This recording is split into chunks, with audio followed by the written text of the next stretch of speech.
When I started my business many years ago, I knew how to be a communication coach. I had no idea how to build a business. So I tried to do a lot of Googling.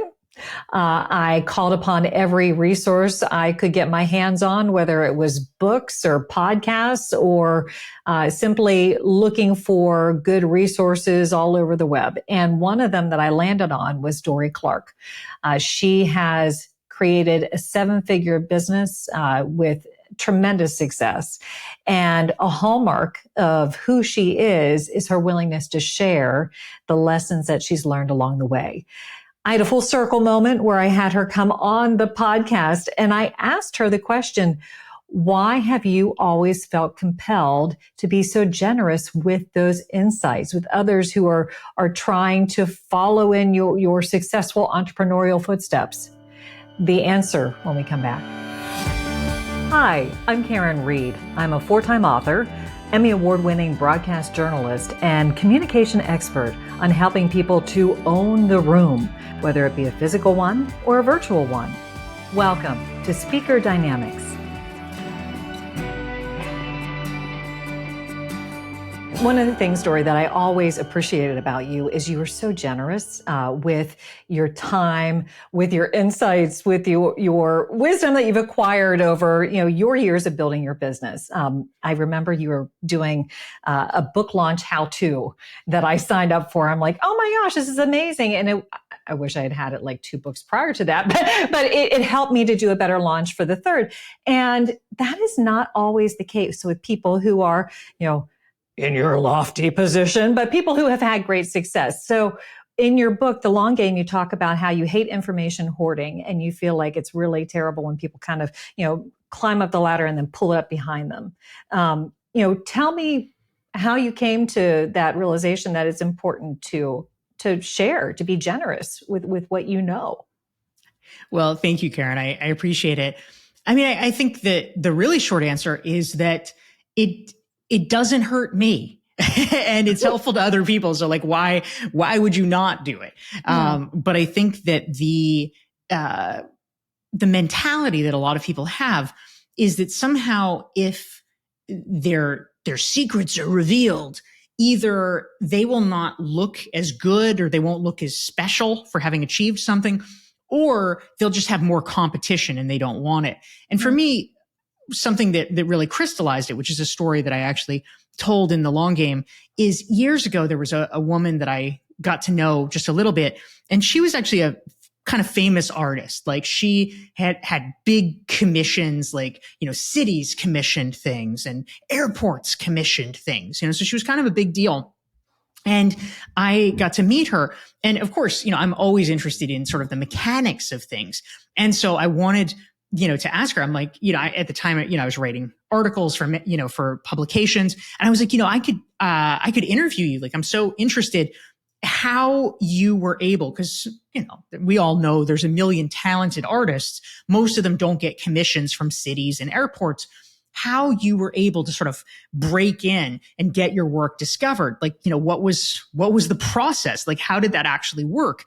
And she just kind of had this little winsome smile. And she's like, oh, it's all about the quality of the work. You just have to do great work and, magic things happen.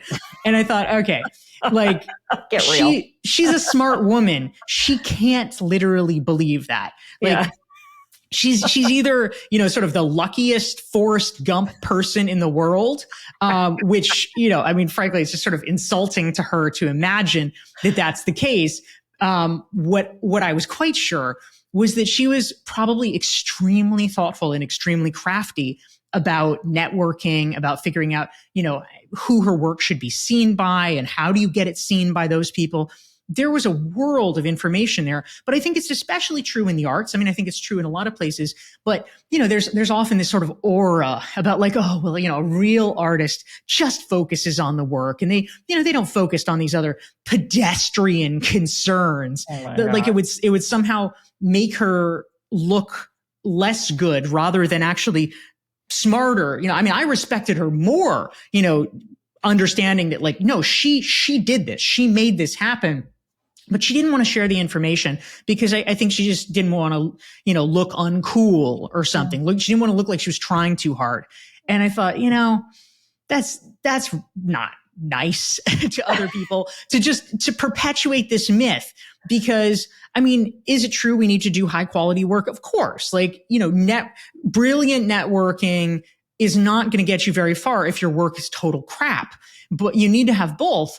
But it just felt like such a disservice to the public. It felt like such a disservice to other artists because, I mean, also this woman was well connected. She had affiliations with like major universities and things like that. She probably knew people.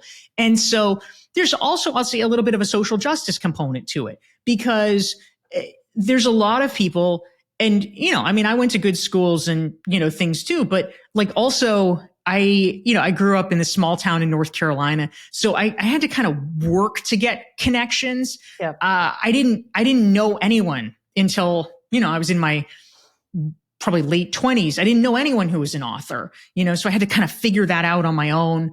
And it was a hard process. Everything is hard when you're an outsider and the process is opaque and no one's really giving you the information. And so I can imagine, it's especially true if you, if you grow up poor or you're in, some part of the world where these things aren't happening. I had to work hard enough and I already had certain advantages. Right. And so I just didn't like it. The idea that all this stuff is like this kind of secret cabal that somebody's going to tell their friends, but they're not going to tell anyone else. I mean, screw that. I wanted to kind of blow open the doors of it because I don't like the elitism of it. And so that's a big thing for me is just like, be real about it. Like some people don't want to understand or deal with the fact that like, yes, networking is important. I am fine with that. What I don't like is people having it actually be important, but people pretend it's not because that's just misleading.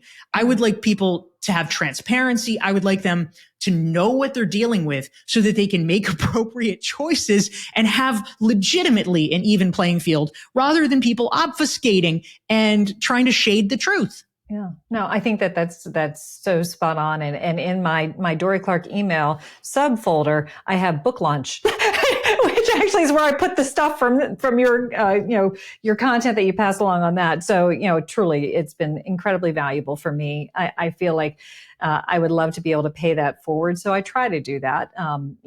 And it's just really valuable to have a board of directors that's willing and able to give you that advice when you need it. So, thank you for being one of those people who has guided me through this process. It's been invaluable. That's really kind. Thank you, Karin.